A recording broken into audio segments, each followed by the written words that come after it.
Bonjour. Aujourd'hui, nous allons commencer un nouveau cours. Mais avant de ça, j'aimerais bien faire une révision de ce qu'on a vu la séance précédente. Qui peut me définir c'est quoi un algorithme? Oui? Un algorithme, c'est une suite d'instructions qui permet de réaliser une tâche. Oui, c'est une suite d'instructions qui permet de réaliser une... Très bien.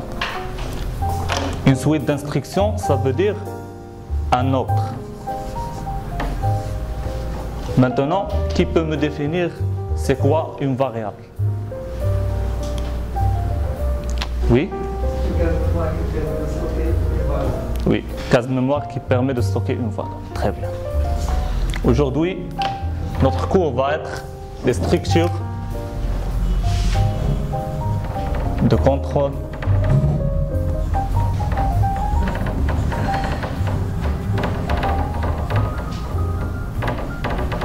de base.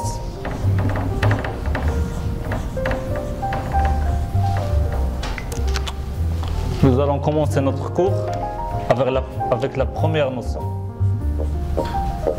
La structure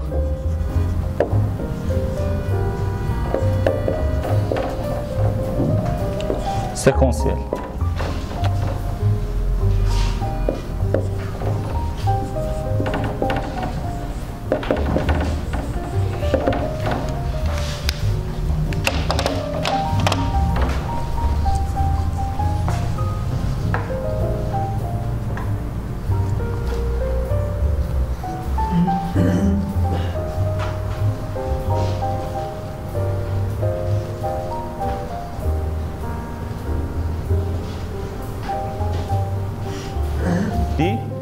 On a un ordre.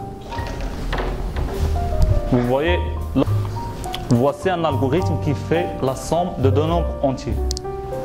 Le titre de l'algorithme, la déclaration des variables avec leur type.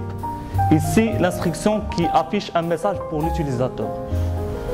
On lui dit de taper le premier nombre. On lit la valeur dans la variable N1.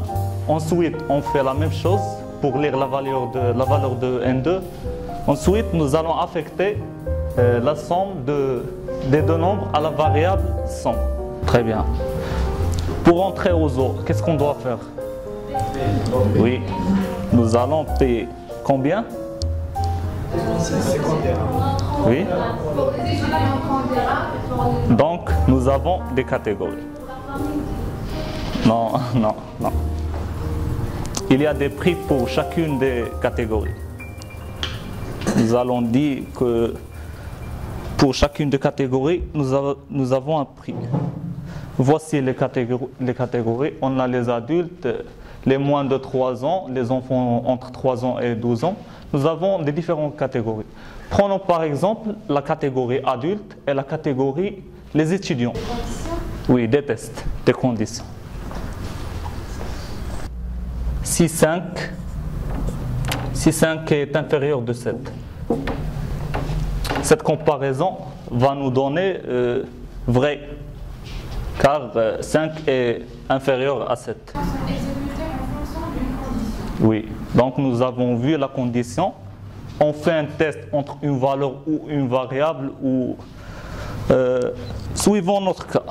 Nous allons faire un exercice pour voir cette fonctionnalité. Nous avons dit que nous avons deux types. Nous avons les non-étudiants et les étudiants qui ont une carte d'étudiant. La première catégorie va payer 50 dirhams et l'autre va payer 30 dirhams. Voici l'exercice. Qui peut nous faire cet exercice? Oui, Kader, tu peux. Oui, mais avant de ça, j'aimerais bien voir la structure complète d'un algorithme. Le titre, la déclaration des variables. Vous pouvez écrire ici. Si étudiant égale oui, ça veut dire c'est un étudiant. Il doit payer combien? 30 dirhams. 30 dirhams, très bien. Chaîne de caractères. Chaîne de caractères.